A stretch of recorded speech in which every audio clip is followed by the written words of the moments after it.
Cristiano Ronaldo qui prend encore ce soir un nouveau record qui devient le meilleur buteur de tous les temps des phases de qualification à la Coupe du Monde. Cristiano Ronaldo qui fait fermer des bouches, et je reste poli tellement je suis content, qui fait fermer des bouches à tous ceux qui le critiquent, qui étaient là il y a 2 jours déjà, la main dans le boxeur parce qu'il avait raté un penalty. Soi-disant c'est le poison du Portugal, il faut le virer de l'équipe. Il a 40 ans les gars, 40 ans, il vient de prendre le record du meilleur buteur des phases de qualification de la Coupe du Monde à 40 ans. Et c'est pas tout parce que c'est passé à la trappe aussi, mais ça devient le premier buteur de l'histoire à avoir marqué à 6 Coupes du Monde consécutives. Record qui précédemment était tenu par Cristiano Ronaldo. Oui, 40 ans et il crée encore carrément des nouveaux records. Il met un doublé dans la grosse bouche de tous ceux, et là je dis les termes ce soir, de tous ceux qui arrêtent pas de le critiquer en ce moment. Il prend un record et les gens sont déjà en train de dire parce que il met un doublé. Oui, c'est des tapines, mes frères, mais apprends à parler de football. Il a 40 ans. Déjà à 40 ans, quasiment aucun joueur dans l'histoire du foot ne joue encore titulaire dans une équipe et à si haut niveau. Il a 40 ans, il te prend de vitesse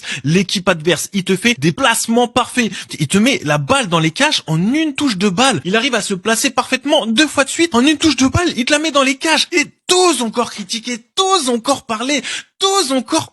Non, les gars, vraiment, apprenez à la fermer. Regardez, même ça, c'est pour vous. Les derniers matchs de Ronaldo avec le Portugal. Regardez-moi ça. Osez dire que c'est pas un buteur incroyable encore aujourd'hui et osez dire qu'il est pas important au Portugal. Vraiment, vraiment, je sais que votre fanatisme ou votre haine envers Cristiano Ronaldo, elle est abusée. Mais là, par contre, match nul, qu'on se le dise. Mais honnêtement, quand j'ai vu comment la Hongrie, les tentatives, les frappes qu'ils ont mis, comment ils ont joué, franchement, ils méritent. Les gars, quand est-ce qu'il va s'arrêter de marquer des buts? Non, en vrai, c'est quand il arrête. Je viens en paix, les gars, je viens en paix. Chapeau à Cristiano Ronaldo, qui a encore mis un doublé ce soir avec le Portugal. Malheureusement, il n'y a pas eu la victoire 2-2, mais lui, il a fait son boulot. Sur les 2 buts, en fait, le sens du placement. Le sens du placement. Il a le pif. Il est trop bien placé, il est toujours au bon endroit, au bon moment. Allez voir les buts, vous allez voir comment il sent. La balle, elle est même pas de son côté. Tu vois que la balle, elle est à l'opposé, mais il sait qu'elle va arriver ici à un moment donné. Et il est là, au bon moment, il met son pied et ça rentre. Sur les 2 buts, hein, c'est des tapines, entre guillemets, mais c'est pas des tapines. Parce que là où il vient se placer, c'est qu'il sait qu'elle va atterrir ici. Il anticipe tout. Et en face, c'est la Hongrie. C'est une bonne équipe de football. Là, j'avoue, là, c'est pas un match dans le désert. Donc, chapeau à Cristiano Ronaldo. Malgré son âge, il continue de marquer contre des équipes européennes. Il montre encore une fois que dans la surface, que la surface, c'est sa surface, voilà. La surface de but, là, c'est à lui. C'est lui, il maîtrise tout ce qui se passe là-bas. Faire ça à son âge, c'est pas donné à tout le monde, hein. C'est même donné à personne à part lui. À ce rythme-là, il va jouer la Coupe du Monde 2030, les gars. Ah, il va pas s'arrêter. Il va pas s'arrêter, mais bon, tant qu'il met des buts, tant qu'il est efficace dans la surface, qui va lui dire quoi? Cristiano Ronaldo ne s'arrêtera jamais. Doublé encore ce soir, et on n'est qu'à la mi-temps. Doublé, il devient le meilleur buteur de l'histoire des qualifs pour la Coupe du Monde. Qu'on soit pro Messi, qu'on n'aime pas CR7, faut quand même respecter ce bonhomme. 948e but en carrière. Bon, il va aller faire ses 1000 buts, hein. Maintenant ça devient... C'est même plus un objectif, c'est que ça va se réaliser. La question c'est dans combien de temps, mais... Franchement, cet homme, la longévité de malade, les pics de performance qu'il a eu, on est obligé de s'asseoir et d'applaudir ce mec parce que franchement, c'est une source d'inspiration de malade mental. Regardez Nuno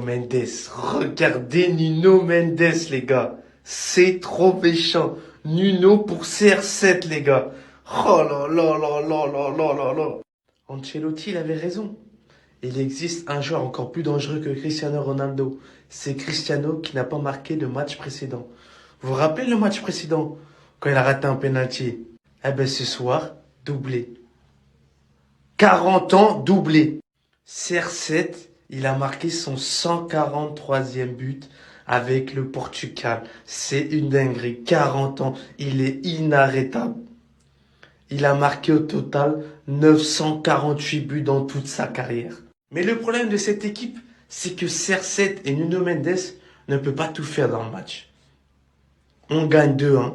Mais deuxième mi-temps, les gars, on a trop croqué, les gars. Devant, on rate trop. J'espère qu'à la Coupe du Monde, on va pas rater comme ça, les gars. Parce que là, CR7, il met un doublé. Derrière, on se fait égaliser au temps additionnel. 2 partout, les gars. Ce soir, on a fait 2 partout, alors qu'on était largement au-dessus. En tout cas, j'espère que à la Coupe du Monde, ça sera pas la même. Il vient de battre encore un nouveau record. Ah, Chef, non, ça y est, c'est bon, ça suffit. On est fatigué. C'est-à-dire, chaque but qu'il marque, c'est un nouveau record. Cristiano Ronaldo devient le meilleur buteur de l'histoire des qualifications pour la Coupe du Monde avec 41 buts. Il avait dit, je ne suis pas les records, c'est les records qui me suivent. Il avait dit ça. Et sans oublier, actuellement, il est à 948 buts en carrière. 948 buts en carrière. La légende CR7. Ouais. L'immortel Cristiano Ronaldo. Et les gars, ne soyez pas choqués, ce soir, il va faire triplé ou quadruplé. Moi, je le sens. Je le sens que ce soir, le gars doit faire triplé. Le match passé, il a raté un penalty. Non, il n'a pas digéré du tout. Non, il n'a pas aimé. Donc ce soir, il a décidé de se rattraper. Voilà. Il va donc, les gars, ne soyez pas choqués. Zinedine Zidane vient d'avertir fermement Florentino Pérez par rapport à Rodrigo. Enfin quelqu'un qui parle. Déjà je tiens à vous informer qu'aujourd'hui dans la journée, le Brésil de Carlo Ancelotti s'est fait taper par le Japon. Et le pire dans tout ça, c'est qu'en première mi-temps, le Brésil menait 2 buts à 0. Et en deuxième mi-temps, le Japon a dégainé une remontada. Une défaite assez amère pour notre cher Carlo Ancelotti, étant donné qu'il y a quelques jours, on a appris que le Brésil voulait le prolonger. Et d'ailleurs, après cette défaite, sans surprise, les journalistes ont commencé à parler de l'importance de Neymar. Et Carlo Ancelotti a tout simplement répondu, quand Neymar est en bonne forme, il a la qualité pour jouer dans n'importe quelle équipe du monde. Mis à part Neymar, l'idée de Carlo Ancelotti est de faire de Vinicius la référence de l'attaque brésilienne, en utilisant la même formule qui lui a valu 12 titres au cours de ses 4 dernières années au Real Madrid. Donc clairement, il veut reproduire ce qu'il a fait avec le Real Madrid. Je suis pas très sûr que ça marche, mais teste quand même.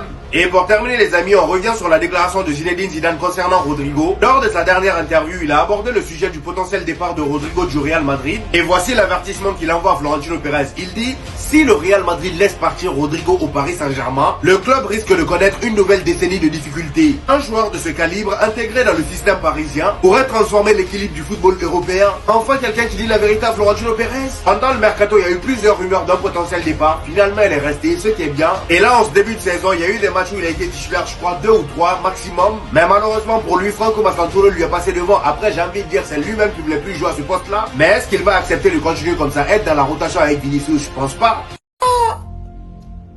Donc c'est arrivé là-bas. Aujourd'hui, on a les 3 preuves ultimes que Manchester United est un club maudit. J'en ai vu des humiliations, mais là c'est trop pour moi. Mis à part le fait que tous les joueurs qui ont floppé là-bas, dès qu'ils ont enlevé un pied, ils ont commencé à rebriller. On a eu tellement de cas comme ça. Et la preuve, Rasmus Højlund. Les gars, son arrivée du côté de Manchester United, on s'attendait à ce qu'il soit le grand concurrent d'Erling Haaland. Sauf que pas du tout. Le gars, il a flop comme pas possible. Il est quitté là-bas, il est parti à Naples. Regardez comment il débute la saison. Il fait qu'enchaîner les buts. Anthony, c'est pareil. Depuis qu'il a enlevé un pied là-bas, il revit. Pour vous dire, hier, il a déclaré qu'il ne pense pas au ballon d'or. Et j'ai envie de dire, c'est une très bonne nouvelle pour les autres, parce que si ce gars-là s'intéressait au ballon d'or, on sait très bien qu'il aurait pris, n'est-ce pas? Et le dernier exemple, les amis, c'est bien évidemment Marcus Rashford qui brille du côté du FC Barcelone. Et ce même Marcus Rashford là, les amis, les a démonté encore une fois en interview. Voici ce qu'il dit sur Manchester United. Il dit, j'ai l'impression d'avoir évolué dans un environnement instable pendant très longtemps. Je pense que la constance est ce dont j'ai besoin pour améliorer mon jeu. Et oui, c'est ce que je cherche à faire. Et c'est exactement ce qu'on voit du côté du FC Barcelone. Hansi Flick l'a laissé 2 ou 3 matchs titulaires. Ça y est, le gars il a explosé. Maintenant les amis, on arrive sur la preuve ultime que Manchester United c'est vraiment un club maudit. Je suis désolé. Je vous laisse regarder attentivement la photo. Voilà, c'est bon. Cette photo que vous voyez derrière moi a été prise dans un poste de police au Congo. Et comme vous pouvez le voir, ce poste de police là utilise des maillots de Manchester United en guise d'uniforme pour les prisonniers. C'est pas une blague. De tous les clubs qui existent dans ce monde, tous les maillots qui existent, ils ont visé un seul club, Manchester United. C'est leur maillot ils ont pris pour mettre aux prisonniers. Franchement, si ça c'est pas de la poisse, c'est quoi?